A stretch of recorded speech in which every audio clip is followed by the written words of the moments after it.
Okay, good evening, people, ladies and gentlemen watching. We've got another special guest lined up. As you can see, he's in the middle. He wanted to be in the middle. Do you know what I mean? So I put him there purposely because he's a special guy, innit? Michael Duberry. How you doing, bro? I'm good, man. I'm good. How are you? Yeah, not too bad. You know, getting on with this whole COVID lockdown situation, part 3. Yeah. And yeah, how are you doing, COVID, as well? Yeah, I'm good, mate. I'm good. Another top show coming up. Another top guest. One I've been, a Premier League. You don't play over 100 Premier League games if you're not no good.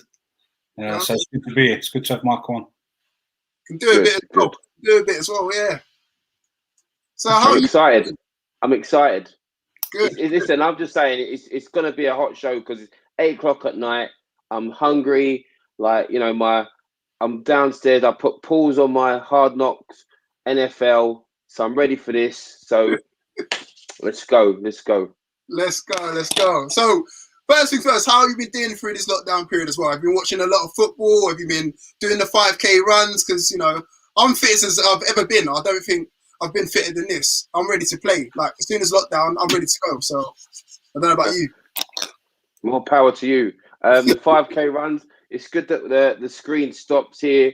Could it definitely be the former athlete?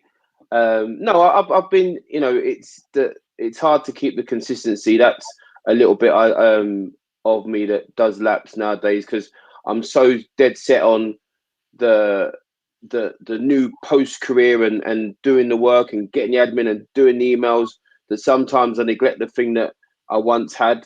So I don't eat loads more, but there's no exercise to burn it off. So when you do have the cheeky chips, it just stays on the hips, man, and it just stays there and it just rests there. And then that one portion, over the course of a week or months, it's just nowhere to go apart from on the hips or on the back, the fat back that comes, with post football career. So, but no, the lockdown is what it is.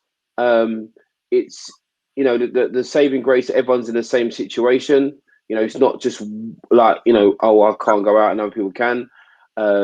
It just gives people a chance for reflection. It's enforced family time. So listen, don't get me wrong. The homeschooling, people are, oh my god, the homeschooling.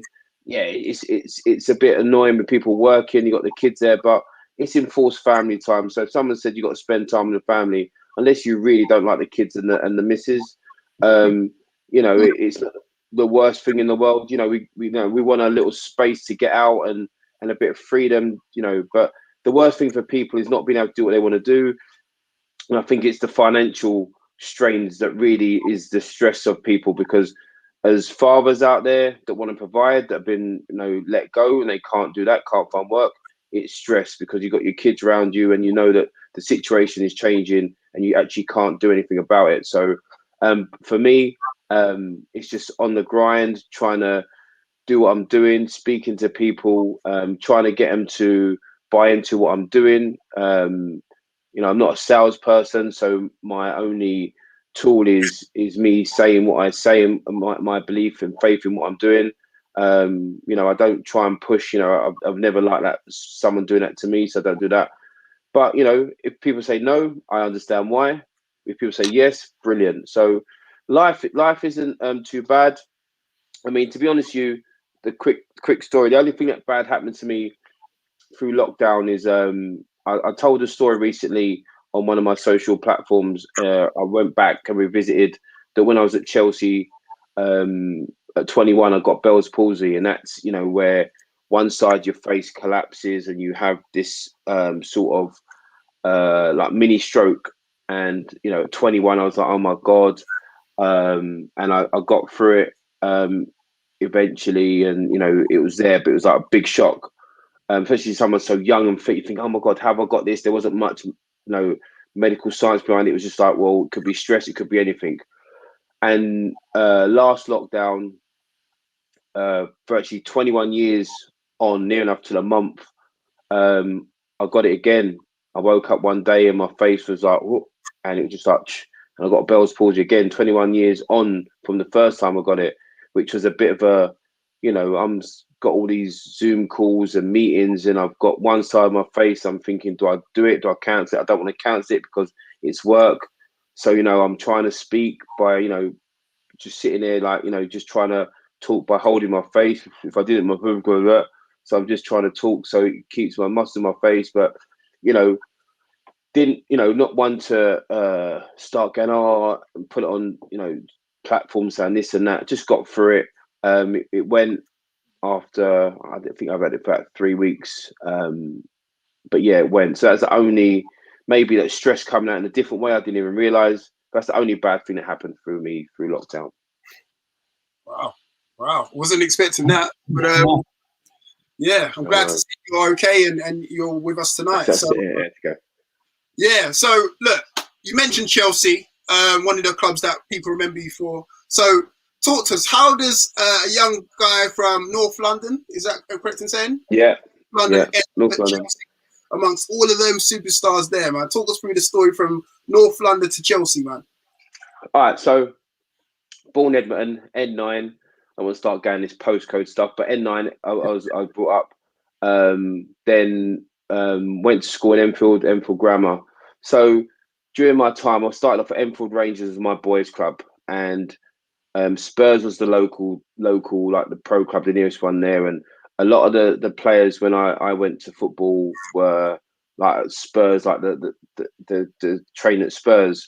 I wasn't at that age, 9, 10, wasn't very technical. I was just raw, big, strong, very raw. So it was, you know, I was one of the ones that wasn't there. So everyone was there. Over the years, just kept developing, started getting better. Then, you know, you start going to district trials and get to secondary school. And I went to my district trials, and I got scouted for West Ham.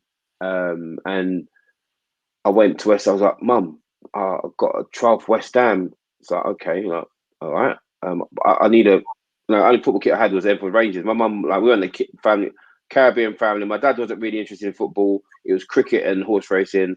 My mum got me into football because I had no energy. So it was like, okay. So she was just work at Ford Motor Company, you know, and then places, there's always someone selling something. So she bought a football kit. So I'm going to West Ham. My mum went out and bought me a football kit, but she bought me Arsenal away, the yellow JVC one, you know, the one that Michael Thomas scored at Anfield. So that was a kit. I couldn't turn around and go, what is this kit? Yeah, what is this kit? It would have been, I wouldn't even be here today. So I was like, thanks, mummy. So full kit, shirt, shorts, and socks. So the socks were yellow, bright yellow. The shorts are the navy blue with the yellow thing. So I'm going to West Ham on trial, and they just train. Where does train? Is it Chadwell, Heath, or over that way? So the scout was taking me over there, and we was running late. So we're about 10 minutes late. So they're already in this indoor facility. I turn up, this kid in an Arsenal kit, tall, long. You know them days that the shorts were like high up. You know, the Viv Anderson long legs. That I'm turning up. Socks pulled up. I'm like, they're going. Everyone's turning around thinking, Arsenal kit. Well, he must be some sort of player. Like, so no, they're doing their drills. Like, all right, mate. I can't remember that the guy has been there for years. Mixed race guy. How you doing? Come on, and then join in. So I just joined with a kid I don't know. Doing some passing drills. Again, I wasn't technical. I wasn't, you know, the kid that could do keep ups around the world. I wouldn't even do 10 or 15 keep ups. It's like, that wasn't my game. Put me in a football game, I'll defend, pass it. But when you say doing skills or whatever, I wasn't a kid who was going to pick in the 5-a-side at that age, right? So it was like all technical. So it's doing all technical stuff. So, you know, like kids are looking, thinking, how's the Arsenal kid getting on? They're looking down, 2 keep ups, dropping it. They're thinking, he is shit. Like, who's it? And I was feeling uncomfortable. I was just like, oh my God, we're doing skills. Are we going to play a game? Like, let's just play a game. Like, I want to play a game. Like, doing skills. And I was like, awful. So did the training, and I'm not going back there. Even if they did, I mean, I don't think they were going to invite me, but I'm not going back there. That's not, right. So then went back to Enfield. I think then Bob Osborne, I think the district's like scout, he took me to Chelsea. So I went to Battersea Park, did a training there, and that was maybe 12. And I think one of my good friends, Terry Christie, He used to play for my rival like grassroots team, Wadham, and I was at Enfield Rangers. We had this rivalry, and he was like fast scoring goals. We always play against each other, but he was going Chelsea too. So went to Chelsea, started playing on a Sunday, schoolboys, and again I wasn't like the golden boy. We had England schoolboys there. England schoolboy captain Stan Bowder was there. We had like top players there. I was just like, just getting by, doing a bit, not always in the team, but over the years, I just sort of had this thing to graft, got better. So went from schoolboys, and you want to get your 14-year-old schoolboy forms, then your 15-year-old schoolboy forms.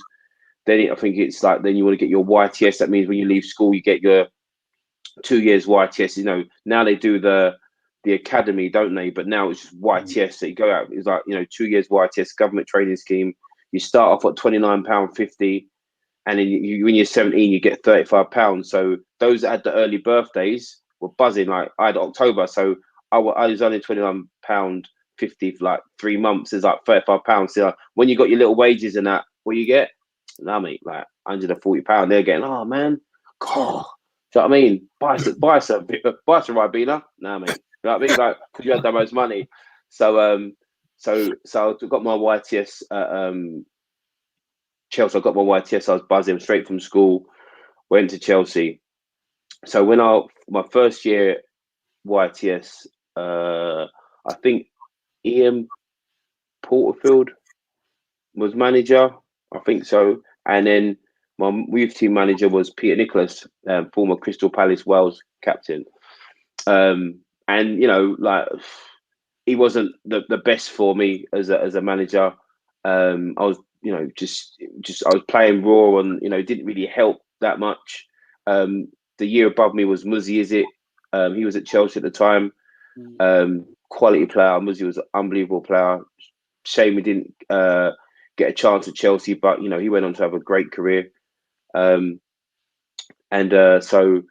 after my first year YTS, excuse me, Chelsea offered me pro forms, and then if you get pros, like wow, it's a big thing. Like now they offer you a scholarship and pro part of it, but like it's like to be a pro is like if you played YTS, because we was playing South East counties, which was like we had QPR, Arsenal, Spurs. Who else did we have in our? Do we have West Ham? Like them sort of teams. So if you saw someone as a pro, you're like, oh, he's a pro. Oh my God, man, he's a pro. That's big. Like he's a pro. That's what you say. He's a pro already. Like you're on your YTS. That means he must be on £200 a week. Oh my God, that'll be a month. So after my first year, they offered me pro forms, and I actually thought they said, we need to see you at Stamford Bridge and bring your mum and dad. And I thought I was getting sacked, because that first season, you get like 5 points for a yellow card or 10 points for a red card, some sort of point scheme or free. And I'd got like 60 odd points in a year. Like been suspended, like they say people get suspended on purpose. And like there was none. I was like, just like, oh my God, I thought I was getting sacked. So I said, Mum, like we need to go to Stamford Bridge tomorrow. What for? We need to see the head of like the academy. Like, you need to see me. My dad's like, what? I have to take a day off work. My dad was vexed. I was like, oh my God. And then I'm going to get sacked. It's going to be the worst journey home, like to get a train. I'm going to get beats on the district line. There's going to be a black kid dead on the district line because he got beat by his family. So it's like, so we go to Stamford Bridge. We're in Ken Bates' office, but it's Gwyn Williams, who's head of like, the youth team and all that. So he's sitting talking to Mum. So like, obviously, Michael, the reason I bring you here is because this year Michael's done. He got the points. He's up for the FA. They're going, what points? FA? Dad's looking like, talking about, man, like it's confused. And he said, but overall, we want to offer him a pro contract. I'm like, oh, sitting here. My dad's like, oh, okay. So then like he goes, yeah. So we've done the terms there, and then I think I went on to £225 or £250 a week. I think it was like a 4-year deal. I think I must have like a sign-on fee of like £10,000, which meant every summer I got like 2,500 in the summer. So I mean, my dad's like, cool. And on the way on the way home, he's like, you're going to give your mum this a month. I'm like, all right, because before Chelsea were paying the club, my mum money is like part of the dig sort of thing. So she was getting £100 off the club to keep me there. So she got, you give your mum money. First thing I did was I bought my mum a dishwasher, so I didn't have to wash dishes, because boy, that was the worst thing to do, like washing dishes on a Sunday when you finish eating Sunday dinner and you have to sit there and scrub that dishes. So I bought my mum a dishwasher, so I didn't have to wash the dishes with my first wages. So I got my pro. Then the second year, Glenn Hoddle come, and for me that was the sort of the change and the transition of Chelsea, where you see now how the club started changing. So Glenn Hoddle come along, and Graham Ricks was my youth team manager. And when Glenn Hoddle turned up, I was a little bit worried. I'm like, remember, I've just been all these points for like kicking people. I wasn't technical. It's never been my area of strength. I'm thinking, this is Glenn Hoddle. Like, listen, Glenn Hoddle, for anyone, like, you know, them young kids are saying, before David Beckham, it was Glenn Hoddle. Icon, tassels in the socks, shirt out a little bit, shorts out, like he was the icon. Do you know what I mean? And for me, it's like, it's Glenn Hoddle. Like, and I remember I was a North London boy, so a couple of times I've been in mum and dad's car, and then all of a sudden now we're going through Tottenham, and then like Glenn Hoddle must have like pulled up that, like, you know, like, it's like, oh my god. So it's like Glenn Hoddle was the manager. So I'm thinking, he's definitely not going to like me, because he's a flair player, like skills, you know, like he just likes bare skills. Like, he's not going to like me. I ain't got bare skills. So like, I think I'm out. But Graham Ricks was the manager, was really good. Just showed me a different side. Like, started introducing the professionalism in me. Started speaking something that Peter Nicholas never gave us. Started talking to you like young men, making you think like a pro, making you think like someone who wants to be a pro. How you apply yourself, the professionalism, and was really good. You know, changed the way of football. Glenn Hoddle come with playing 3 at the back, so now I had to become this defender that was just a little bit more than just big, strong, and robust. You know, can you play? Win it. Give it simple. Boom. Can you do it? So my game was changing, and you know, Glenn Hoddle just had, you know, I was amazed. He knew everyone in the club. He knew, you know, you go on a Monday and he knew how you played, what you did, the mistake you did. Why do you speak? Why do you say it to the ref? Like, well, I thought I might have done it under my breath. How do you know that? You know, he just had that. He was just on top of everything. He's the only manager I think I've ever been scared of. I mean, obviously, because I was a young lad, he had this aura about him. I didn't want to let him down. Didn't want to get in trouble. You know, and then I was training a lot with the first team at the time, but still with the youth team. But it was always trying to push me. And I think in my first year, when I left the youth team, the first year, well, the second year pro, whatever it was, he said to me, you know what, you're playing, like Chelsea got to the FA Cup, it's 94, got to the FA Cup. So he went to the rest of a few players, said, you're playing tomorrow. It's like Tuesday night game against Coventry. I was like, okay, Gaffer, all right, get your head right, do well, enjoy it. So I'm like, yeah. So I went home, like, mum, brother, best friend come to the game. Tuesday night, Stamford Bridge, Coventry, Peterman Love, jinky little striker. So I'm thinking, okay, cool. And I remember, like, as a person, when I went to Chelsea from school, there was Paul Elliott, Erling Johnson, Ian Pearce, Frank Sinclair, Dave Lee. I think there was, I think Jakob Gilbert come later on. But I said, I'm the best defender in this club. I'm the best. Not to them, like, going, I'm better than you, Paul Elliott, because Paul Elliott, who you talking to, you little schoolboy. But my confidence that I'm the best defender in this club. I knew I was fast. I knew I was good in the air. I was an athlete. I was strong.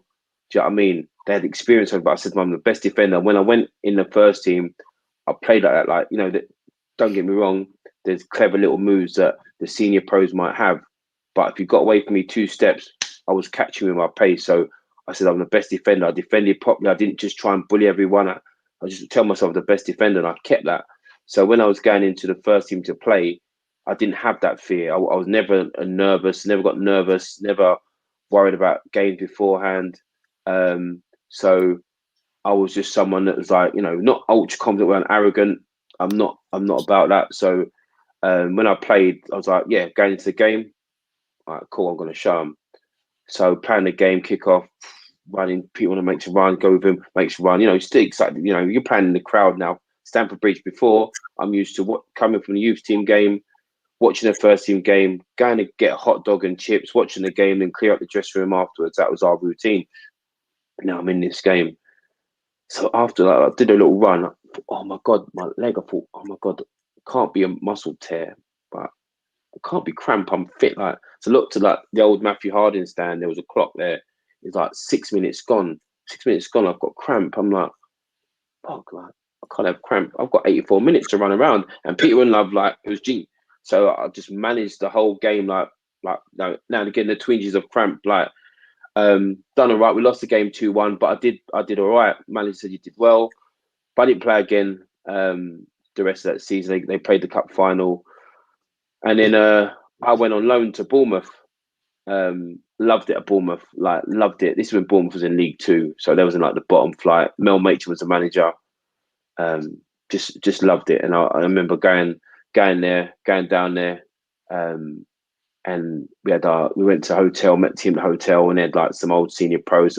Jason Brissett I knew from North London, and a couple of players I knew from Spurs that they're gone there now. And it's like pre-match now, so I'm still young. I'm like 18, and I'm still like, okay, cool. Like pre-match, all I knew about them days pre-match meal was chicken and beans, like chicken and beans or beans on toast. They're the simple ones that I used to have. Like, so I'm thinking they come around. What do you like for your pre-match, sir? I mean, can I have chicken and beans on white toast? Thinking, yeah, I'm a good pro. Like that's what the pros get. I've seen the pros do it. So I went down and there's some old pros. They're like, whoa, got the menu going. They got the menu going. Oh, this I'd have a steak, two eggs, sunny side up, and a bit of beans up with that. I'm like going. Is this at Bournemouth? Yeah. Oh, right. I was just saying that Chelsea, no? I'm going. I just ordered a steak. We're playing in a bit of steak. I know. So the next one's like, yeah, I'll have a steak. I'll have scrambled egg with mine, and a bit of pasta. I'm like, oh, these men like serious, like, but no, like trying to make it too obvious, like just like going like sitting there like just but staring like going, oh. And I was like, so I was like, I couldn't believe it. Like they've got the steak. Who eats steak before a game? I played the game. We got smashed like 3-0 in my first game. So I'm sitting there going, oh my God, like I'm here to make a difference. Like we just got smashed. Like I'm rubbish. So I'm sitting in there now, and we're going to do the game afterwards. And the manager Mel Machin like was started like coming. He was fuming. He went around hammering everyone. So we luckily started that end, and he was going around. Going, you're fucking embarrassing. You should. I'm thinking, oh, I embrace myself, thinking, all right, whatever he says, yeah, don't react and definitely don't cry and just like be strong. You know, put yourself like 2 away from me and like sitting there like just eye contact, seeing like being rude. He said like you should be proud of yourself. Thought you done really well, and I didn't want to be too buzzy in case that like making enemies the first game. So I'm like, thank you, Gaffer. But inside I'm buzzing, thinking, rah, you lot just got hammered, but like I was all right. And then we played, so started playing, did really well. I did really well. Like, I didn't want to leave. I wanted to sign for Bournemouth because, this place loves me, wants me to play. I'm going to play Chelsea, all them stars there, and I'm not playing. And he said, oh, Chelsea want you back. Oh, but Gaff, I want to stay here. Yeah, we'd love to have you here, but, Chelsea have you back. You just go and do what you got to do. Play how you've been playing here. I remember when I left, they went and signed Rio. Rio signed for them and had the same sort of success at Bournemouth. So they continuing getting good young players in. So I went back to Chelsea, and my first game was at Ellen Road against Tony Yeboah. It's like, yes. So, okay. So I was like, all right, cool. So, full of energy, full of confidence, done really well. I think it was Dan Petrescu's debut as well. I can't remember. I think we might have even lost 1-0. Like close game, I did really well. Remember Glendon was saying, not bad. But your real test is next week when you play against Teddy Sheringham and Chris Armstrong at Spurs. Okay, so I sit down. So like the game comes Saturday at Stamford Bridge. Chris Armstrong, Teddy Sheringham, play against them, do well, win the game. Boom. Gaffer's like, well done. I think should be proud of yourself. Done well. Be real tested when you play against Les Ferdinand and Alan Shearer at Newcastle. So I'm like, so now he's like, so I did play well there, and I'm like, oh man, he keeps throwing these tests at me, and I don't want to let him down. Worst part, I never wanted to let Glenn Hoddle down because he was Glenn Hoddle, and it kept going on. Done well there, but your real tests against Ian Wright and Dennis Bergkamp. So I'm like, no, I can't say to him, oh, seriously now, Gaffer, but I just have to keep doing it. So I was doing really well, getting rave reviews. Who's this young lad, like good defender, Chelsea found a gem. Then he stopped me from speaking to like the press, and I was like, oh my god, they're gonna think I'm rude. This young lad's blanking the press, but he done it for my own good. Like he just had this air of like being disciplined and keep me on my toes, keep me grounded. There's one time, I think it might have been even we went to Old Trafford, and we might even I might have played well, might have the game I scored, and I'm like thinking, oh brilliant, and so I'm buzzing now, and get showered, you're a young kid, and you bought your Louis Vuitton wash bag. It means you're a pro. Let everyone know I'm a pro. You ain't got the Puma boot bag anymore with your links in it. You got a little bit of like cool water. Yeah. You feel like this is my sign. I'm a pro now. I've got my Louis Vuitton wash bag. So I've gone on there, sat back on the bus, chilling, like thinking, not like the food. And then one of the pros going like, the gaffer wants you. Oh, so I left my wash bag. When yes, gaffer, what are you doing? I was on the bus, gaffer. On the bus, get yourself here, help with the kit, and get those skips on the bus, like back down to earth. Like, so I'm there now, carrying the skips, like past, Peter Schmeichel or Gary Paz that just played against. You're right. Do you know what I mean? But it's just pure grounding. So then from there, I never even rushed to get showered and that because I knew I was doing the kit. So I was like, what am I rushing for? So like just all the time keep me grounded, which helped. Do you know what I mean? And they say that was the transition, and then with Glenn, the stars cut. Signs Rude, which was the kickstart for a lot of things. But Mark Hughes, Mark Hughes, man, that's Mark Hughes. That's Sparky. That's everyone grew up watching Mark Hughes with them big fires, Man United and Barcelona. So it was just like a massive thing for me. So that was the sort of the Chelsea journey. I remember we had a guest on a couple of weeks back. I can't remember what one it was, but we was talking about when I played a game for Leyton Orient against Chelsea at your training ground, and you might have even played. I don't know. So it was Gavin Peacock was just coming back from injury, and they wanted to play it. They wanted to play a blind closed doors friendly. So it was Leyton Orient against you lot, and so we walked out, and the gaffer's gone to me. Have you ever marked Mark Hughes before? And I'm like, I was a centre forward, but he played in centre half. And you lot had, so you had Dan Pedrescu was playing, Hullet was on the side, Hoddle was playing, Mark Hughes, Furlong, Peacock. I was like, what?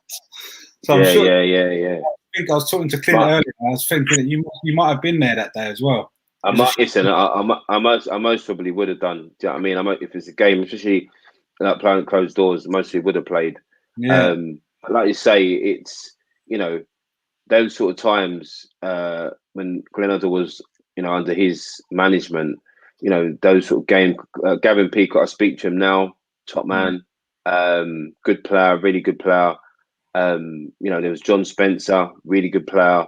Yeah. And it just seemed to, the way the club was going is like forever improving. So even though it was like there was good players, but the caliber they was bringing in just seemed to be, well, it justifies why the others weren't playing. But the Harlington, if people saw the Harlington training ground, and it's surprising that some of the foreign stars actually signed because it was such a bad training ground. So I think they just must have showed them around Stamford Bridge and not Harlington. Now that they show them around Cobham and they see that, oh wow, yeah.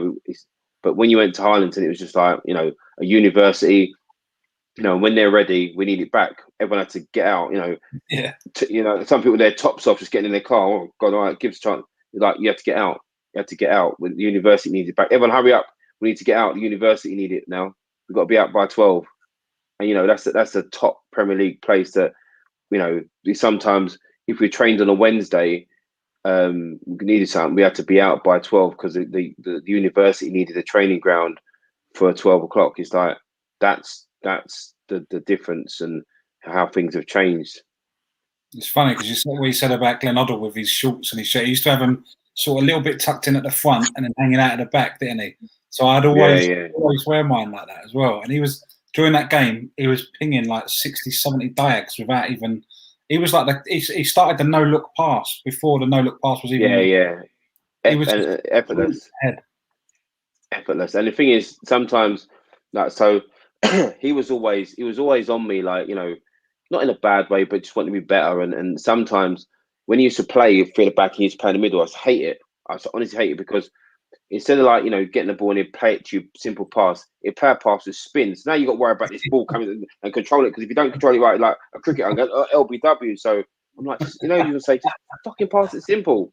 And I remember the no look pass. You're thinking he's going to sprat there, and and he's playing at your feet, and he's like, be alert. I'm like, just look at me and pass it. So, but obviously he was a gaffer, so you couldn't say too much. But I remember one time he was playing with him, and he was, I think he was playing in midfield a little bit, and was in Hong Kong. It was end of season game, and was playing. Like he's always doing stuff. I was always a player that was commanding and talking, so I just wanted give him some instructions that he'd think, oh yeah, cheers. And so I remember one time we had an attack, and he was running back. But like you say, people face the play, and like he was running back looking at me. And I'm going, Gaffer, face the ball, Gaffer, face it.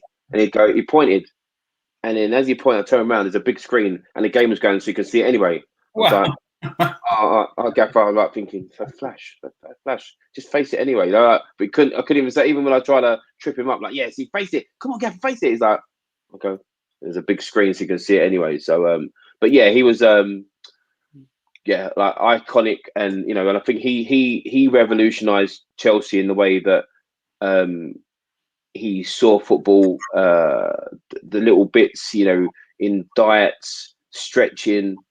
Sounds silly people saying stretching, but yeah, like the old school mentality: go out, whack a few balls, have a circle, and train like the stretching, the emphasis in stretching, and the mind bit. He's big on the mind and how people thought before games. The planning, his tactical ability as well to see how the game was played and what he'd done. Yeah, I thought it was really good, and really good for me as a player. And especially in that time when there was a lot of success, just to keep me grounded and humble. Yeah. Got a question in here for you, Jubes, obviously. Best striker you've played against? Easy question. I get asked this all the time. And I played against some great strikers, but Thierry Henry, by far. And people say, for me, he was, I'm 6'1", he stands 6'1", slim, big, because he's got skill, he's got pace, and I was fast, and he was only one or two players that in a foot race straight bang just out sprinted me, and he had Olympic pace, good in the air. He was tough. He wasn't to be bullied. Listen, my thing was, okay, I'll see if I can get in your head and bully you, because most players, like foreign players as well, would crumble it. He'd stand up. He'd like, cool, you want to do that, and I can give it just as much as I'll get it. So he wasn't like phased by any of that. He can just either way, left foot, right foot, change of pace, skill, drop a man. So by far, he was like the best. Remember, I played Patrick Kluivert, Ian Wright, Alan Shearer, Andy Cole, Dwight York, Les Ferdinand, Dennis Bergkamp. There's a whole load of players that but he was by far, the best. Yeah. Got another one here from Kurt Smith. He says, "Can you tell us about the perfect hat trick for Oxford?" What's that? The imperfect hat trick. It's an imperfect hat trick. So I was at Oxford. It was at League, might have been League One at the time, League 1 or 2, and I can't remember who was playing. So the balls come over first. I'm playing well. Balls come over, and I think it was try to clear it, come off my head, in my goal. Oh, gutted. Come on, let's go. I'm not one to be down. It's like, let's go. Come on, let's, like, be fair. Sometimes you score an own goal, you go, come on, everyone's going, you just scored your own goal. What are you shouting for? Come on, you come on. But it's like, it's just one of them things. You just get on with it. Yeah. Same bit. Balls come over, and same first half. So it's first half, second. No, this is the second half. Balls come over, and someone's whipped it low, try to get just a side foot to clear it away. Just no swipe side foot, but it skidded off. Boom, in my goal. So that's 2 own goals. I'm like, oh god, this has never happened before. Again, the come on's a little bit lower. Come on. It was like, come on, it's just 2 now. You come on. So and then I think where it's like 3-2 to them, and then near the end of the game, I go down, and then I think I score a right-footed shot. So header, left foot, right foot, imperfect hat trick. So it's it's going to make some pub quiz somewhere. So there you go. Hopefully I'll get that question to win me the hamper. Yeah, so it was. I saw this earlier, and I was thinking, please don't bring this up. No one bring this up. You know what? I mean, to be fair, it doesn't bother. Someone just is my. To be fair, 2 people. My auntie just texted me and said, "Oh, you was on some program, Pointless." I was like, "What is that?" And someone said, "Oh, show me the thing," and it said, "Oh, name something about the top 5 or own goals in the Premier League," and my name got mentioned, and I think I'm up there. I think I've got 5. I think Richard Dunn is way ahead with 10. Cara, I was looking at stats. Cara has 7. Carragher has 7. Jagielka, Rio, myself, Frank. But it doesn't bother me. Like, I was there, and it's like, it doesn't really faze me about the own goals sort of stuff and all that sort of stuff. It's just part and parcel. Yeah, it was right. It's funny. It's a funny story. Luckily, I've got the third to make it the hat trick. Otherwise, it's just been like I lost my team the goal by scoring 2 own goals. So yeah, it's never. Listen, own goals are horrible. You want the floor to swallow you up. You don't know what you're doing. You just, come on, but really you think, oh shit, oh god. But you just get on with it. It's fine. Got another one here from Peter. Peter saying, when you went back to Chelsea from Bournemouth, so obviously when you went on loan and came back, how long did it take you to feel accepted by your teammates? I was straight away. I mean, like you back then, you went on loan. It was usually a 6-week thing. It wasn't a long thing. There wasn't too many season-long loans like there is now. So you go on loan to get a few good games under your belt. Maybe they extend it to another month. Maybe you're there 8 weeks, and then it should be like he's ready to go back and he's ready to go in the first team. That was usually the point of loan. Get him some experience, get him some games. He's good to go. So when I went and I come back, it was like, how was it, Dubes? Yeah, good, brilliant. And then to be accepted is always accepted. I was never an outcast. Maybe there's a little bit in your person, yourself, that you feel like you're one of the team or whatever. But yeah, I never felt like I was never accepted. It's just a part of it, and to go and get my experience, get some games under my belt, and then that's it. But there was never, not part of the team when I left. So talk to us about the move to Leeds, because obviously that was an exciting time when Leeds were flying. They had, I think obviously Rio was there at the time. They had all like Harry Kewell, Viduka, and all the rest of it. How did that come from Chelsea, where you found your feet under Hoddle? He's shown faith in you to play for such an exciting team. Because they signed the World Cup winner that just put the nail in my coffin to my career at Chelsea. No, so Marcel. Marcel. So 1 second. Just need to. When they signed, so just to follow up on the story. So Glenn leaves for England, and it's like brilliant. And I'm thinking, good, because I'm playing well. I'm being touted to be who's going to make their England debut first, Michael Duberry or Sol Campbell, these 2 young defenders. Like, I mean, he won that race. He had 79 England caps. I had none. So I think that was that race he won. And then, you know, it's like doing well. Brood takes over. I'm still in the team playing Frank LeBoeuf. So I'm playing with Frank LeBoeuf. But Brood has the idea he wants to play him and Frank LeBoeuf, and that doesn't always work. Again, I offer the team something they don't have. Some, you know, I'm in the team. We win the Cup Winners' Cup. We win the League Cup. We win the Super Cup. And they signed Marcel in the summer after the World Cup.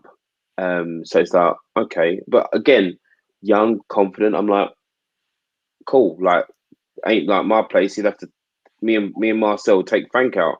Like, imagine me and Marcel, like, make up, look, imagine the Rock, with Marcel, and the Wall. Yeah, I'll be the Wall, he'll be the Rock. No one get past us. I mean, it didn't really take off, to be fair. And then it's like it was Marcel and Frank. But in that, after the summer, we had the Super Cup against Real Madrid, and we go to Monaco. We do the training on the pitch, and then Luco's the manager now. Says, you know, I wanna talk to you. So I think he's gonna tell me I'm not playing. He said, listen, for what you done for us last year, I'm gonna play you today. I'm gonna play you in tomorrow night. I'm like, buzzing, like, thank you, Luca. No, you've earned it. No, thank you. Like, I'm thinking he didn't have to, like, show a little bit of loyalty, but he did. Marcel playing midfield. I'm thinking, if I do well here and Marcel does well midfield, then maybe that could be the thing for the season. Like, isn't just me out. And I'm thinking, I'm like, oh, he's signed, I'm gone. So then play the game, we beat Real Madrid 1-0, thinking, beat Real Madrid 1-0, again, have a chance to, this might be the formation. Go play, we had the first game of the season, Marcel and Frank playing, we played Coventry beat us 2-1, Dion Dublin, he just kind of bullies up Marcel. I'm thinking, that wouldn't have happened if I was playing, like, play me. It wasn't quite working like that. And even though Marcel was playing well, Frank wasn't always playing well. And I just thought I wanted a chance to play. No, if he's not playing well, give me my chance. That's what I wanted, a fair chance. If he's not playing, let me play. And it wasn't really working like that. And I think come the summer, I just wanted to go. Chelsea, to be fair, they had plans. They had this young lad in the coming up. John Terry, I don't know what happened to him. He started coming through. So in their head, we've got Dooms, who might have been 22, 23. JT might have been 18. And they're thinking, well, we can have JT sit out and watch it for a little bit. Dude's getting impatient, you know, and it works out. You know, they've got a ready-made someone coming in. JT was showing a lot of promise, always with the first team. Marcel and Frank's going to be a combination. So it was like I wanted to move. Chelsea didn't stand in my way. Got an offer from Leeds, 4.5. And I went to Leeds, and, you know, for me, it was like I was excited. Like, they had like young teams, see what they're doing up there, thinking I want to be part of that. Reminded me of like the sort of the youth team environment you had, where now it was like more the foreign influence, like a little bit more professionalism, but not because of that. Just there was less jokes and less banter going on. It was just like it was like, okay. And where it was, because it was more the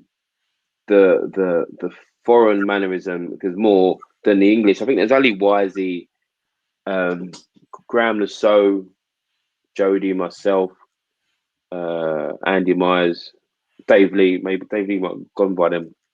Yeah, it was in the squad, so it was getting a little bit more, okay, it was the foreign way, this is the way, blah, blah. And it changed by then, but it wasn't as fun as it once was. And Leeds seemed to be a little bit more of like my environment. Okay.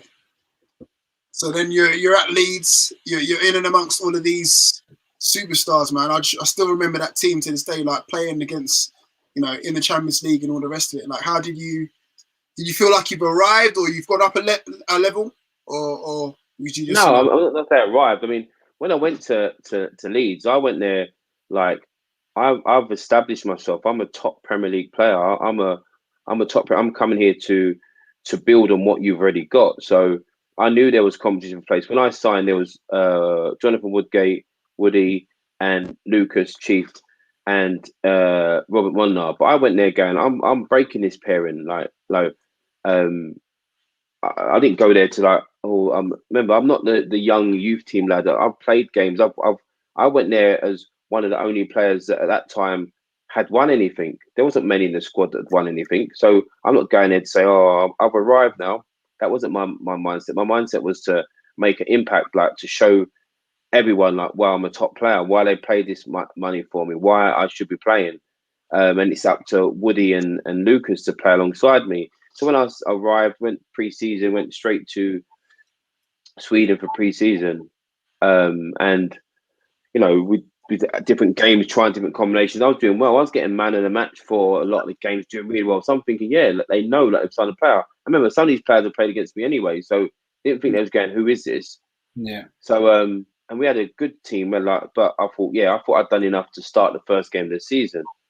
The managers had pulled me before, and when I signed, like the manager said, you're not guaranteed to play just because I've started. I said, I'm not looking for that.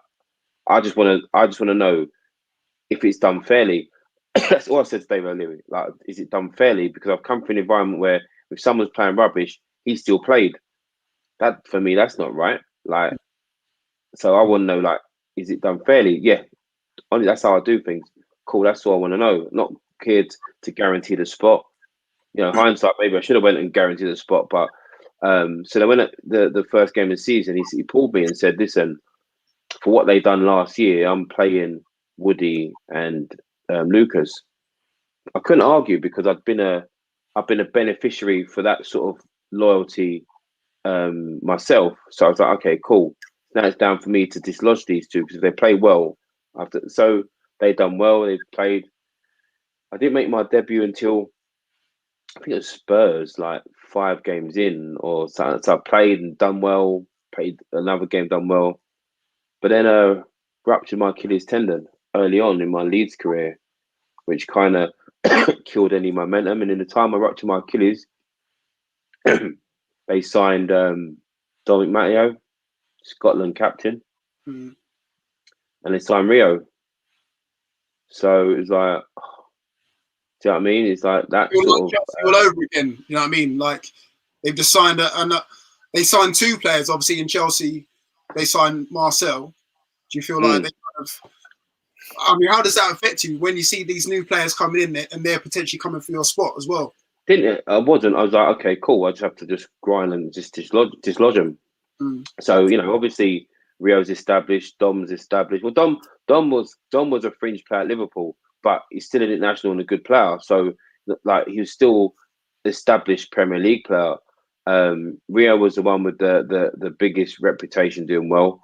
But it wasn't a problem for me. Like, you know, and before I'd done my Achilles, I remember when I did get in, I'd done really well. I remember, like, you know, talking Champions League, the best game that I played for Leeds was we got Champions League and we went to Barcelona, Nou Camp. You know, Barcelona Nou Camp is, you know, all of us are football fans inside. So you're at the Nou Camp, oh my God, Champions League music. Like, I don't know if anyone, like, I never played international football. The one thing that evaded me, but you know, there's reasons why, and you know, but I played Champions League football, like as close as I can get to international football. The standard was so high. When you stand out there and that music plays, it's like, you know, I mean, you're pumped. If you're not looking down the line saying, "Hey, come on," like, and then the game started. Barcelona, big pitch, pop, pop, pop, pop, pop, pop, pop. Like, you know, you got to stay organised. They popped us and they beat us 4-0. I mean, Rivaldo scored a goal, and he chopped me and I was sliding. I mean, I had to stop sliding just to come on this call because it was like one of them. I was like, no, you know, it's sliding and you're trying to grip the grass just to stop sliding. And you can see a man back, and you're still like, it's like me sliding out shot now, and that's when he shot. So, yeah, it was like ball played to him. He'd done this chop, and I thought I'm gonna block it. Oh, and I was just a little bit of tumbleweed. Yeah, and we got pumped 4-0. It was like, and we're the new boys, like, and then also everyone's going, these are going to get battered because in our group was AC Milan, Barcelona, and Besiktas. Besiktas, I can't pronounce the name. The Turkish team, yeah. And so we just got put 4-0. The new boys are thinking, oh, and we had AC Milan next. Everyone's going, they're getting pumped, boy. So we go to AC Milan. Lucas is now injured. Woody is injured. So they announced a team, you know, at the over the tannoy. And when they announced me and Danny Mills was the centre half partnership, you can hear the little groans. Oh, I do comments as well. You know, so like, okay, so like me and Mills go, hey, come on now, and we're playing against Shevchenko, Shevchenko, yeah, and they were like, listen, they were like the top duo at that time. Yeah. Bierhoff and Shevchenko, like they were like, oh, this wasn't Chelsea Shevchenko that everyone sees. This is AC Milan version. This is like, you know, the version. Yeah. So it was like, okay, cool. So I remember like the game up for it, like don't care, reputation out of the way. So I remember like I used to always come out behind the goalkeeper. If I wasn't captain, I'd come out like behind the goalkeeper. Oh, was that your little superstition then? Wasn't it's just like my routine superstition, like, you know, I wouldn't listen if I didn't go, I wouldn't like fight someone, you know what I mean? But it's just that I like to be, I could be third behind the goalkeeper or one after. I used to come out and have my shirt on and put it as I'm in the tunnel, just about to walk out. I'm standing there. I remember standing there around tunnel, and I remember there, you know, looking down the line, and one of my footballing like heroes I just look up to was Paolo Maldini. So I'm standing there now, and I'm a man that I'm playing. My thing was didn't smile at no one. Friends, well, I was smiling for, like my face was just dark and screwed up, like what, like and just trying to get a read on someone. And until they go, "You all right, mate?" Then I'm thinking, "Yeah, I've got you. Like, you're broken." Do you know what I mean? That sort of mentality. So I'm out there. So I remember standing in the tunnel, but it's Milan. So I'm standing in the tunnel, like, so I'm standing there, like, just focused down the line. You know, sometimes standing in the line, you just shout things, "Come on, lads!" But even turn around, like you're focused. But I stand in the line. I wasn't too much of a hollow. No, come on, little come on, a little G out. But I wasn't the ones in the tunnel going, thinking, oh. But I remember like Paolo was like talking to his team, hey, he's Italian, and he turned around, hey, Dubs. He said, "Dude, like acknowledge me." So I'm thinking, "Rah, I don't know who I am," but like just a little nod back. But inside, I was going, "He knows who I am, bro." Like I was buzzing. What did it? He's like, "Hey, I was like, you good?" I was like all the time, "You right? Yeah, we'll speak after. Yeah, give me a call." Like you go over the top, but no game. So walking out Ellen Road Tuesday night, and games under the lights are always the best games for me. I love playing night games under the lights. I love playing at Ellen Road and Stamford Bridge under the lights. And then, you know, Yorkshire, rain come down. You know, it's like you're like 10-year-old kid, your shirt soaking wet. You know, like a kid, you're drenched and like playing tackle. It was made for us. Everything they'd done, stopped and like just they didn't have a chance. And then 0-0, thinking done well, got a 0-0 draw. And then Bo your shoots, like must be about 2 to 5 minutes before the end of the game, shoots the Dida, tries to stop it, bounces and goes in. We win 1-0. Like, you know, by far like the best game played for Leeds. Like buzzing. About 3-4 games later, I get injured and do my Achilles. And then, you know, they signed Rio, they signed Dom. I think they signed Dom just before I got injured, and they signed Rio afterwards. And then that was the Champions League run we went on, and he got to the semi-finals. But you know, I was just battling getting fit. Yeah, that was going to be my question. You just answered my question, because 4.5 million back then—that's a lot of money. Someone who's played nearly 100 games for Chelsea, that's a big signing. So, do you think that your injury influenced the signing of Rio Ferdinand, or do you think that happen? I think that the way that the club wanted, he come available, and the club just wanted to improve and get better players and competition players. But there was like 5 top defenders in there, and the thing that I'd say is that if anyone like was around, if you asked anyone in that squad, like what was training like, training was of such a level, like wow, you know, you're looking at 5-a-side teams, so you're playing like. strikers, you got defenders. You got the five: Rio, Dom, Lucas, Woody. They're all internationals. I was the only one that wasn't international. Yeah. And then you got strikers: Robbie Fowler, Mark Viduka, Alan Smith, Harry Kuehl, Michael Bridges. There was Darren Huckabee for a bit. So you weren't resting in training. In midfield, David Batty, Olivier Decour, Steve McPhail, Eric Backer, Lee Bowyer. Like the training, Jason Wilcox. The training was just like, so you weren't resting, and you couldn't afford to have a bad game. So the those that are playing had to stay on top, bang, and those were not playing were chasing. So the standard just kept raising and raising. And I'd say we was one trophy, and Sansi one trophy away from building something massive. Was that when Rio signed? Was he wearing the white suit, or was that when he signed for Man United? That was for Man United. Yeah, he didn't wear it. But funny story, when Rio signed, I remember Rio come up and he come up to see me and Jody. Jody was at Leeds, and we come up and we had a night. Gary Kelly used to live in Bingley near the training ground, and he has a local pub, the Bingley Arms, brilliant pub, like your typical intimate Yorkshire pub. Quite low ceilings. How you doing? You're sitting in like, hey, in the things like bar. So we used to always be in the back bar. And Rio, we had a night, like I think it was a Saturday. Rio come up, and it was in the bar, and we just got like the players were so close knit. So in this bar, there was everyone: Kells, Gary Kelly, Steve McPhail, Seth Johnson, Dom, Lee Bowyer. No, Woody was up north, so he was in Middlesbrough, so he didn't come down. Myself,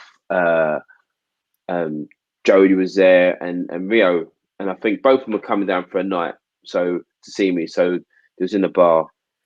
We started drinking games. Rio was like, "Mate, I've got a sign here. Like, this place is unbelievable." So we got, yeah, cool. So we went to get a taxi back to my house. In a taxi, and I'll never forget the journey. So we've got this taxi driver driving. Goes, all right, mate. Goes, oh, we're coming from Pog. Oh, it's with Leeds players. Like, yeah. Goes, yeah. Goes, goes, oh, I heard that they might be signing Rio third now. He goes, yeah. He goes, I've heard that too. Goes, I had him in my cab like 2 days ago, like speaking to Leeds. I took him to Ellen Road, and Rio's sitting next to him. Goes, yeah, mate, yeah, proper nice guy. I had a really good chat with him. Is it? I heard he's a bit flashy. Well, come to think of it, he was a little bit arrogant. I did ask him, like, was oblivious to, like, honestly, his journey. Said, like, he knew that Rio was signing, and he was arrogant, and he was nice. All this, like, just making up stuff. We couldn't stop laughing. And then Rio signed, and he had no clue he was in the taxi. Yeah, he didn't know he was in the taxi, and we just like, yeah. What was he like? Yeah, he was all right. I heard he's a bit arrogant. Well, come to think of it, he was a little bit funny. I did ask him this, but he did seem all right. Just talking, like, he had Rio in his car and he was going to sign, and Rio was sitting next to him.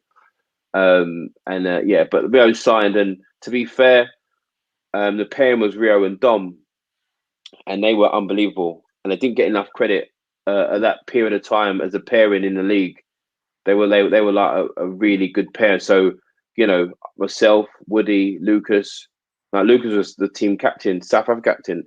They did nothing wrong, so he couldn't really break that pairing either. And it was just unfortunate, for myself that I was, say, the only not international and a bit further down the line. What was he like as a manager, David O'Leary? How did he compare to the others? He started off all right, to be fair. He started off all right, and I think over time he kind of changed. I think he was new in the job at the beginning. Yeah. But then as it went on and success, and then, we'd do well and he'd say, oh, my babies done really well, my babies. And then we'd lose. He goes, they need to grow up. Do you know what I mean? So he's like, oh, well, we're not babies anymore. So, I loved him. As an Arsenal fan, I loved him as a player. I was mascot for his testimonial, but he just comes across as the most boring man I've ever. I don't know what he's like, but oh my god! Yeah, I mean, uninspiring. Yeah, I mean, he was like, I just think that he changed. He changed in the job, and it kind of lost a little bit of the players. I did this podcast the other day, and someone asked me, and I said, I believe that, and it's no criticism, not like shirking responsibility, but I believe that with the squad we had, we should have done more, and maybe the direction that he gave should have been more and a little bit stronger to point us in the right direction. We just needed someone to get us over the edge. We didn't have, down the road, Man United had Fergie, and they had a few senior players that had done it before. We needed someone that had done it before that can guide us, and I don't think at times we had that, and it's the players' fault. I get that, but I just thought we could have had a little bit more guidance that might have got us over the edge. Yeah. Got quite a few questions here. First one from Dutch Robert saying, "Who was your best partner in defence?" The best. When I was at Chelsea, we played three at the back, and it was a three: me, Dave Lee, and Andy Myers. It was very successful. I played with some great players in defence. The standout two, I'd have to say, Marcel and Rio, but Dom, great player. And sometimes it's even better when you play with a left footer. It just lends itself. It's easy because his side sweeps. When you play two right footers, it's a little bit different. But Rio and Marcel are the standout ones. Lucas Radaby, again, could have been him. Woody, good defender. Don't beat Woody. I didn't get to play with Paul Elliott. He was injured by the time of coming through. But yeah, Marcel and Rio. Marcel and Rio. Okay. Another question here from Kurt Smith saying, "Do you think you should have got an England call up?" It's funny, right? So I had this conversation with someone the other day, and it's crazy because when I was coming through, you had to have played 2-3 seasons at the top flight before you considered it as an England call up. Now you play 10 games, and luckily Gareth Southgate saying we'll give him a try at international level, see how he can do. But before it was like you had to have 2-3 solid seasons. So when I had my good season and waiting, the gaffer was waiting. I got injured, ruptured my Achilles, and then that hampered me. But at the time, when I was coming through my career, and I look at England were full of riches in that department. I was coming through, and I'll go through the names. There was, Tony Adams, Gary Pallister, Martin Keown, Gareth Southgate, Ugo Egiog, Rio Ferdinand, John Terry, Ledley King. Listen, if he wasn't injured, he could have broke that Rio thingy partnership. Sol Campbell, Jonathan Woodgate, Matthew Upson. So to break into that is when I was hot, yes. Then you're getting back fit. There's all these names coming. Then you got to break into that. Then I'm not in Leeds team. Then I've got to try and break into that. So I look and think England were blessed with world-class central defenders. At one stage, I believe at one stage in my career, there's a period of stage where I was playing. I believe I was one of the best players in the Premier League. When I stretched as Europe, I think at one stage at Chelsea that I was hot on fire. Yeah, easily one of the top defenders. I don't think there's no one that would trouble me. And as time went on, injuries, there was more players there, more established. And then the regime was you have to have 2 seasons. If the regime was like now, I would have got an England cap. I'd have maybe got 5 and then see what it gone. I would have got that play in this seat. And I think Gareth Southgate's doing it different. He's giving players, okay, you're playing top flight football, even not. You see, like, I'll give you a cap. When you think, some players that are not well renowned or iconic, because Glenn Hoddle got 53 England caps. There's some players that just have 53 just on the basis of they had 3 years in England set up and they're not playing. So it's a different way how it was. There's a lot more football. Do I think I should have got an England call up? There's a period of time when and then no, because the players that are around they're world class players, top England players. So my name was further down that list that maybe didn't warrant an England call up. Did you ever consider playing for your parents' country of heritage? Yeah, I remember. Where was I? I was at might have been Stoke or Reading, and Montserrat. I think Raw Fox was manager and wanted me to play. If I'm honest, I was like, back then, he said they was trying to change it because they now train at Enfield and do it differently. And I know that the setups changed massively.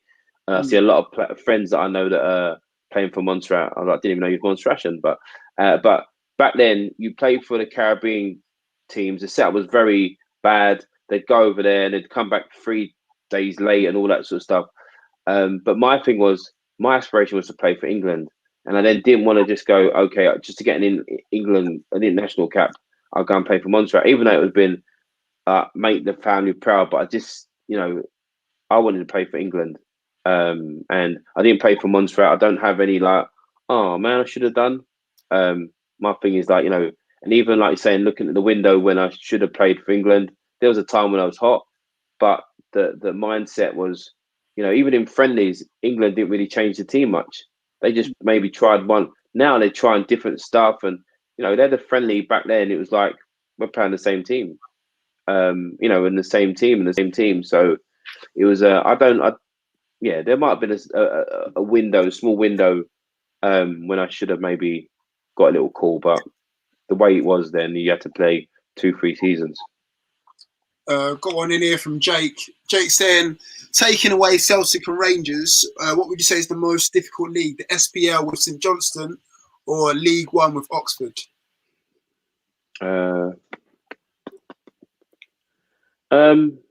Difficult one. I mean, it's hard to compare. St Johnstone, I loved the place. I went down there, loved it. Really did. Intimate club, great fans. The games were good. You do play your Rangers and Celtic, but you play your Motherwells, you play your Dundees, Hearts.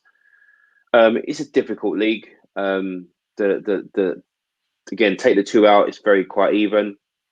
League One is difficult. League One is tough. League One is tough because it's like you don't have any chance to prepare. It's just recover, game, recover, game, recover, game, recover, game.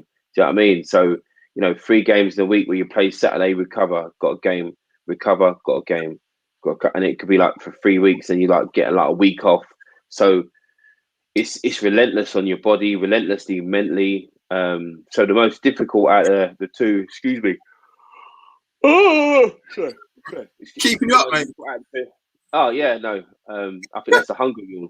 The most difficult out of the 2 would be, I think, the League One. Not in terms of quality, just in terms of the fitness and that you have to put into the league. I think League One would be more difficult. Wow. I think that answered the question. Yeah. Just wanted to dive into coaching now. Just thinking from that Leeds team alone, you've got the likes of Woodgate who's gone into management now, Harry Kewell's dipped into management now, Bowyer as well. How have you seen all your other, former colleagues go on to management and think to yourself, why haven't you? Or is it something that you've not chosen to, or what? Yeah, well, it was never my aspiration to go into coaching. I flirt with the idea all the time. There's a part of me goes, yeah, I'll be a good gaffer, but it was never. I made that decision a while I was still playing. I just felt that I've done 20 years of football. To then go and say I'm going to go into coaching and do 20 years or 15 years of the same commitment, no Christmases, not a lot of time with the family, on the road. I just thought it wasn't for me. So my path was, I'm going to just do the media, do journalism, do the media, and then do that. It wasn't for the coaching side of it. So I made that decision, and I'm comfortable with it. Don't get me wrong. You see your peers and the management touchline. That's the glam bit, innit? That's the swan on top of the water. You see the management side, but the everyday bit and the not bit, and I said to myself, I want time with the family. Imagine I'm back down south and I want to be a manager. I've got my badges and I've applied for a job, and the first job offer really get serious is in Scunthorpe, and I've got to go to Scunthorpe, leave the family. You got to do up there, and then when you go to the lower clubs, you got to do more. I'm like, do I really want to be traipsing up and down and speaking to the kids? Oh, how'd you get on? How's that yet? No, I thought, you know what? I want to be, I've done enough. I felt a little bit selfish. I've done enough, and it wasn't for me. you do the made leaders stuff. What made you get into that? I know that's inspiring. And we had a conversation with Michael Johnson a little while back about what I said one of the most important things for a coach to be is a leader, and encourage them to do like a leadership course.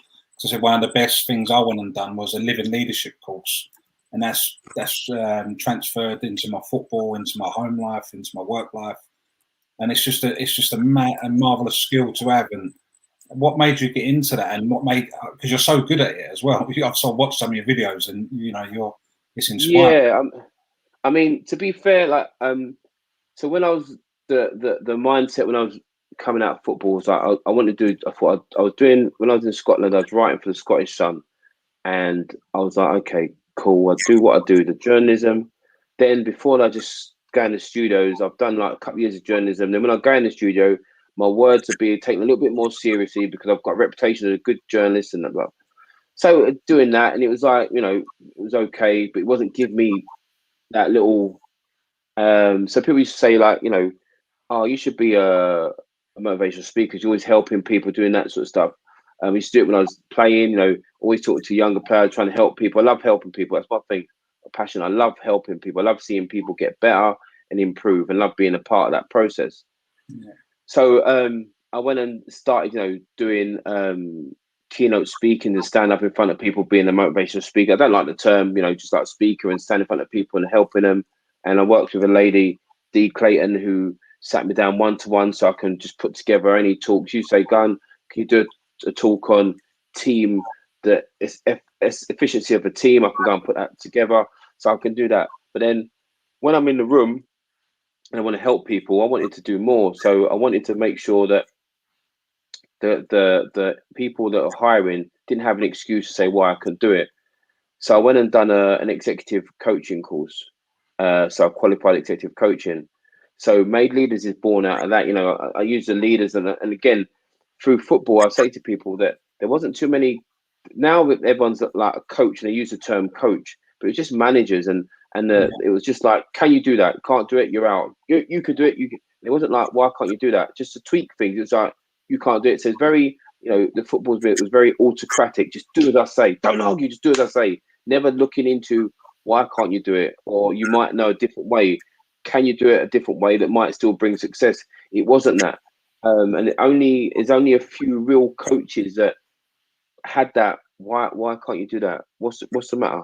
Why? How's that not working for you? It's just like, do it. You can't do it. You're effing out. You can kind and shout in your face and not understanding why that person not. So it was only recently that people say, oh, he's a coach, he's a good coach, and I know how they do it with like the academy levels. Every man, like, I have to be this coaching and use the little boards, and so it's a little bit different. So for me, when I talk about leadership, and we're all influenced by certain teachers, managers, family members that inspired us and to lead the way. And we also know, and maybe more so, what we didn't like. So we're always governed by what we didn't like.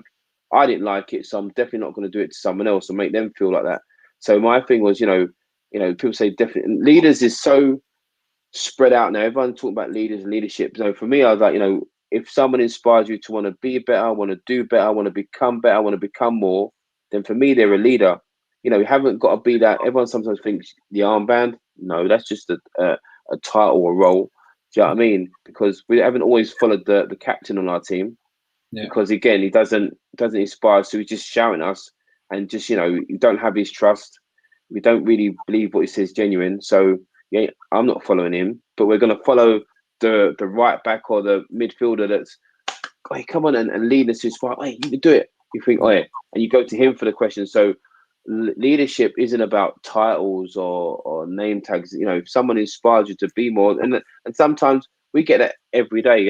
People nowadays are want to watch a video and it inspires me, but sometimes you go through social media and someone's act, someone's behavior, someone's words inspire you. I mean, if they can do it on a regular basis, then they become a leader because they get people to buy into it. So Made Leaders was started from I put it all together, just like the term and the growth behind it. Leaders are made, not born. I don't think anyone's born a leader. The same way I don't think anyone is born like talented. I think it's a growth, it's a process that you have to work on, and that was my essence behind it. And that's where it was started. That's where it was born, and that's what I stand by. But I do love seeing people improve. I love helping people, and sometimes just help people for free. Doesn't matter, because I think it'll come round. I believe in karma, but I also believe in good karma. People think like karma is just when you do something bad, it comes and bites you in the arse. Yeah. Karma's about good karma. You help people somewhere down the line. It's going to come back, and someone's going to be like, "Oh, you're the one that." So that it's and made leaders is started from that, and that's where it grew. It just grew from the path, and you start a path and you're doing stuff. And when I was playing football, I think I'm going to start my own coaching company and keynote speaking? Not at all. But over the journey and discovering and doing this and going here and always going forward, but little bits and pulling bits in. Yeah, that's where I am now. Cool. Just last couple ones from me. Just we probably go all the time, but who's the best manager / coach that you worked under, and why? Like, who stands out? Glenn Hoddle obviously gave my debut, and I thought it was really good. Just how he spoke, the discipline that kept me grounded on a personal level, challenging but still supportive, which is important. Explaining if he's going to challenge me, give a little bit of an explanation, not too much where it waters down what he's doing. And Gianluca Vialli, I just loved how he was tactically, how he put the game across, how he just said the things and tactically about people that made him aware that little and he knew the game. I liked Johan Boschkamp when I was at Stoke. Thought he was really good Dutch manager. He used to play football, pure Dutch, just playing football. Stevie Koppel was really good because he didn't shout. He was shouting, "Oh, Gaffer, you're fucking." Okay. All right. And he just say, you know what? You don't respect me like that, you won't play, you won't do it. And he didn't have to shout. He had that authority. You remember, he's small, man. Like Steve Koppel, 5'4", 5'5", but he didn't have to have that. He just had a presence about him because he was so well respected. So and I've had a lot of good managers because they come at good times in my career. There's some that come at bad times in my career and would have been a bad time anytime they come. But yeah, I think those ones I mentioned. Best captain that you played under? Who's the one that led by example, got the best out of you? Best captain, I'd say Rio and Lucas. Rio was led. He was vocal, good talker, and he just so popular in the dressing room. People wanted to do well for him. He wasn't just swearing. You fucking get there. He done it in the right way. So people wanted to do well, and he was a good face for the team. And Lucas, because he just led by example, man. He wasn't much of a talker. He just done well. He just played well all the time. So those two. And then last one and for myself. And yourself. You got to put yourself in the mix as well. Last one for me. Any regrets in football that you have? Any moves that should have come off? Anything that you did wrong? No. Nah? I can't regret. I mean, I'd love to be sitting here with an England cap with a completed career, but I've got no complaints. North London boy. The only thing is, I didn't play for England. There's been better and great players that play for England. There's been worse players that play for England. It's just how it is. I'm not going to begrudge anyone. I didn't play for England. It's and the biggest compliment is people think I did play for England. So I didn't do too bad when they think I'm an international. You played for England, didn't you? I'm sure you did. No, you sure you did? You did. I'm like, I didn't. You did, I remember. I'm like, well, I'm telling you, I did. People trying to convince me you did. I'm like, all right. So it's a compliment when people think that I did play for England. So yeah, I don't think there's no regrets at all. Got a last minute one in here from Truther saying, do you think defenders today have lost the art of defending and it's all about being good on the ball? That's what I was just about to ask as well. What do you think about how the defenders are taught to defend now? Whereas when we were the same age, when we played, defenders just ended head volley. Yeah, I think there is a little bit of, because they're being asked to be attacking first. Even like, I watch football and defenders get the ball in the box and put themselves under pressure. I'm like, that doesn't even make sense. Then you're going to boot it out and they give them a throw on down the line. So like, I think there's an art. I'm not sure if everyone just loves defending. I love defending. That's what I love doing. I love getting a clean sheet. I love defending. So I'm not sure if that's gone. But at the same time, there's a thing now where like I used to hate the whole defending with the hands behind the back and like when your cross is coming in because you can't move. But then at the same time, you've got a block, and if the referees, there's no common sense saying, well, it's not an intentional movement. Yeah, but your hands are out. But then how do they expect people to run when their hands are out? So, you're not going to run like a T-Rex and have your arms like that like all the time, are you? So I mean, so it's just a natural movement. So the art has gone a little bit, but I think they wanted to make it an entertaining game for money purposes. So they're just making it like forward biased. So at the moment, so. But yeah, I don't like that when I see that defending is poor at times. Yeah. I've got one for you. I know you in your early days you loved a bit of Ayia Napa. You loved hey. The music scene was big influence in your early career. So I'm going to give you a question now. What would that you got to choose? You got to choose. Going back to it now, isn't it? It's all coming back into his head now, isn't it? Your career or top elite DJ career, if you had to choose. That's not even a hard one. DJ career, no way. Like football. Listen, really? I love music. Like my best friend DJ Spoonie. I love his career and done well with it. I've got a lot of friends in the UK garage scene, and I love what they do. But doesn't even come close. Like, listen, Ayia Napa. Anyone was there 2000, 99, 2000. Oh my God. Trust me. I couldn't even tell the stories on here because like it'd be trouble. I was into it earlier, but I thought, nah. What for me, what a time. Like, what a time. And luckily it's before camera phones. If it was camera phones, this would be a different conversation. They'd be like, explain that one. Well, I just come out of like, the black and white, and then I don't know, I was on a moped. Was on a moped?